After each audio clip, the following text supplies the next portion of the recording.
Assalamualaikum warahmatullahi wabarakatuh. Salam guru penggerak, salam dan bahagia. Perkenalkan saya Ahmad Akmal, calon guru penggerak Angkatan 11 Kota Payakumbuh, Sumatera Barat tahun 2024. Pada kesempatan kali ini akan memaparkan demonstrasi kontekstual modul 1.4 Budaya Positif dengan penerapan segitiga restitusi. Segitiga restitusi merupakan proses dialog yang dilakukan oleh guru atau orang tua agar dapat menghasilkan murid atau anak yang mandiri dan bertanggung jawab. Adapun tahapan dalam segitiga restitusi adalah sebagai berikut. Menstabilkan identitas, validasi tindakan yang salah, dan menanyakan kembali keyakinan. Dalam menstabilkan identitas, dilakukan berdasarkan prinsip bahwa membuat kesalahan adalah bagian dari proses pembelajaran yang nantinya akan menggeser identitas gagal ke arah identitas sukses. Pada tahap validasi tindakan yang salah, kegiatan dilakukan berdasarkan prinsip bahwa setiap perilaku berupaya memenuhi suatu kebutuhan tertentu, sehingga guru atau orang tua akan bergeser dari pemikiran stimulus respon menjadi proaktif, serta akan lebih mengenali dan mengakui kebutuhan murid atau anak. Pada tahap menanyakan keyakinan, proses ini dilakukan dengan memberi pertanyaan bermakna kepada murid atau anak untuk memunculkan motivasi secara intrinsik sehingga mengaitkan keyakinannya dengan tindakan yang salah.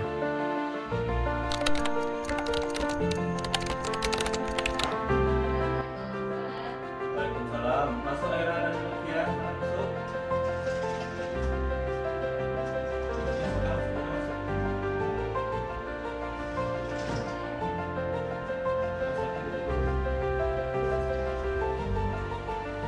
Ada beberapa hal yang perlu diperhatikan ya.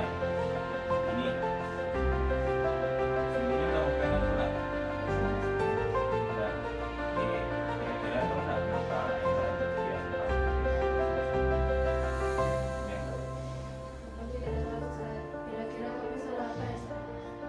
Iya, kan belakangan ini saya perhatikan, tadi juga saya perhatikan juga sedikit, itu Lutfia dan Era itu sering tidur belajarnya.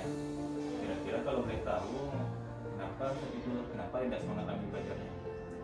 Maaf Ustaz, kami salah Ustaz. Karena tadi kami bantu Ustaz.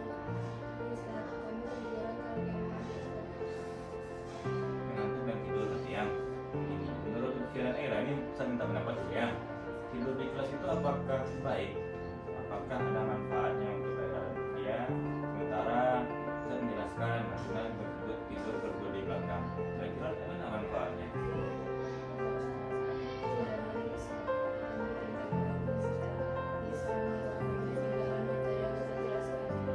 Nah, kan itu Aira dan Lutfia tahu bahwa tidur itu nanti bisa bikin rugi, bisa ketinggalan materinya.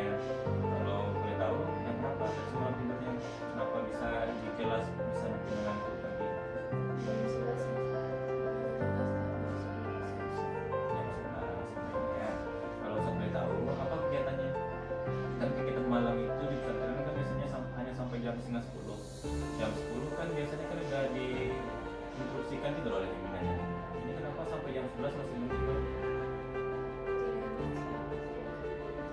Begini, saya jelaskan. Setiap orang itu pasti melakukan kesalahan. Saya tidak pernah melakukan kesalahan. Saya tidak bermaksud menyalahkan anggota berdua. Tapi saya tidak ingin anggota berdua ini tidur di kelas, tidur satu menjelaskan. Tidak hanya Ustaz nanti yang akan marah, tapi nanti ketika guru-guru yang lain juga pasti marah. Ketika guru menjelaskan, lalu tidak tidur. Berarti kan tidak tidur karena kita tanpa guru tersebut. Kira-kira sebenarnya ya, kenapa sih jam masih kita belum tidur hingga jam 11 malam? Coba kita cari.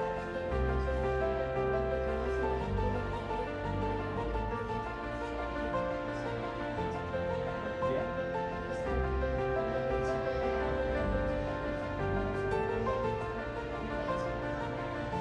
Jadi tidur pernah belajar ya.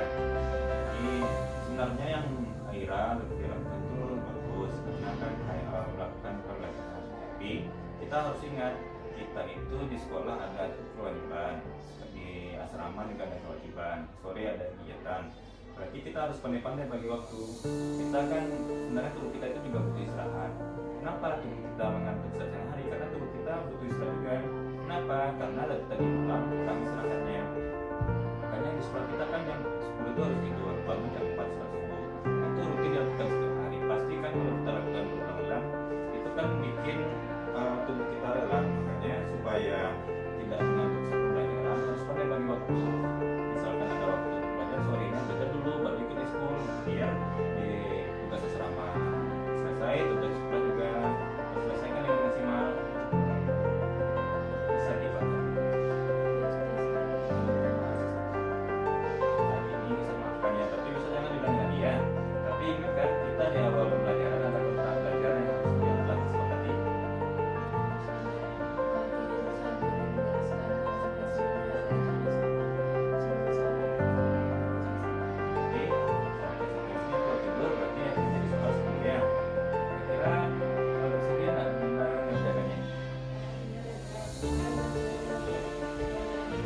ya, baru kerjakan tugasnya.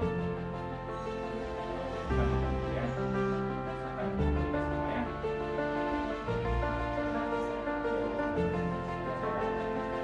Tutup dulu ya.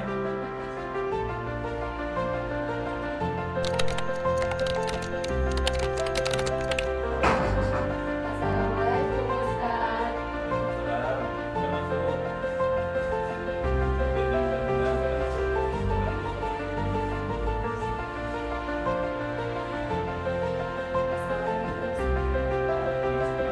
karena ada beberapa hal yang diperhatikan sebelumnya sudah pernah kira-kira tahu nggak kenapa dipanggil lagi ke sini sebagai saksi? Kami tidak tahu Ustaz. Kira-kira salah kami apa ya Ustaz? Ini ya, saya jelaskan dulu kenapa dipanggil. Begini, belakangan ini saya perhatikan baik Bunga Kayla, Bening itu sering tidak fokus dalam kehidupan, lebih sering bercerita dan mengobrol di dua topik pembelajaran. Sementara saya tadi menjelaskan ke depan. Kira-kira apa yang akan dibicarakan bisa saya jelaskan?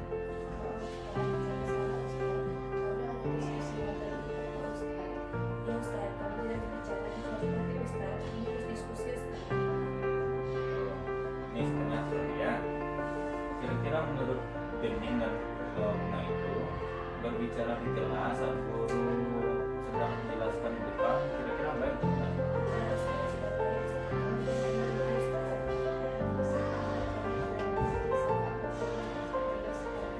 Nah, itu Bening dan Bunga tahu tidak boleh bercerita. Kira-kira tadi maksud apa? Soalnya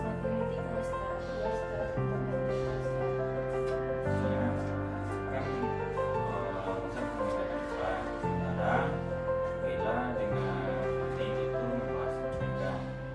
Kira kenapa nama MTK ketika menjelaskan IPA tidak suka dengan materi yang saya kerjakan?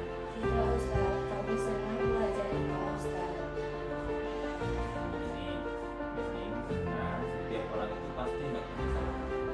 Saya juga pernah nggak salah. Mungkin hanya saya tidak maksud melarang Bunga berbuat itu berdiskusi gitu kan. Nah, tapi yang salah itu adalah kita sedang berdebat sementara ini dengan Bunga itu membahas pendidikan. Nanti bisa tidak fokus keduanya karena otak kita cuma satu yang bisa menerima materi itu satu orang. Kita harus menjelaskan kita sementara kita berdua membahas pendidikan. Nanti tidak ada yang saling maksimal. Kalau boleh tahu kenapa macam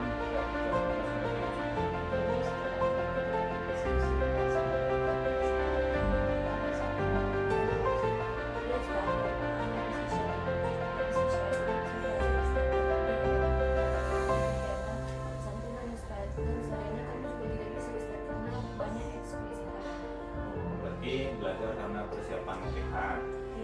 Sebenarnya ini jelaskan lagi ya. Sebenarnya yang Anda lakukan berdua itu tidak salah. Yang salahnya itu adalah mencampurkan antara materi IPA dengan materi IPA. Guru itu mungkin semua guru juga akan marah nanti ketika kita mencampurkan materi yang harus membedakan. Guru itu hanya ada waktunya 60 menit untuk menjelaskan. Maka guru itu meminta siapapun yang dalam kelas itu fokus ketika guru menjelaskan, tidak ada mengerjakan tugas yang lain. Seperti dengan Bening itu sudah selesai mengerjakan tugas atau menjadi dulu pada guru, pasti gurunya akan mengizinkan. Ini semangat, tapi kedepannya dengan dilakukan lagi ya. Nah, kita ada kesepakatan yang setelah kita sering bersama mereka sampai di sini. Berarti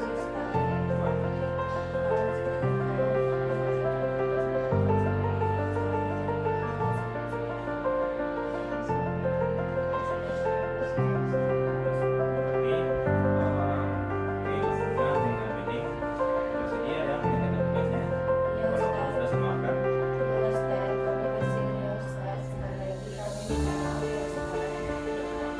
Ini akan kerjakan kerja sama. Kalau misalnya itu nanti kita lagi bagian ya tutup dulu ya.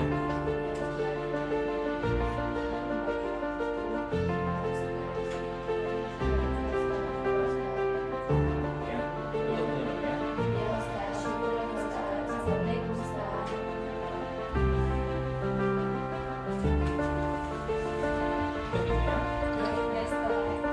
Demikianlah pemaparan penerapan perilaku positif, semoga bermanfaat dan memotivasi kita semua. Salam dan bahagia. Wassalamualaikum warahmatullahi wabarakatuh.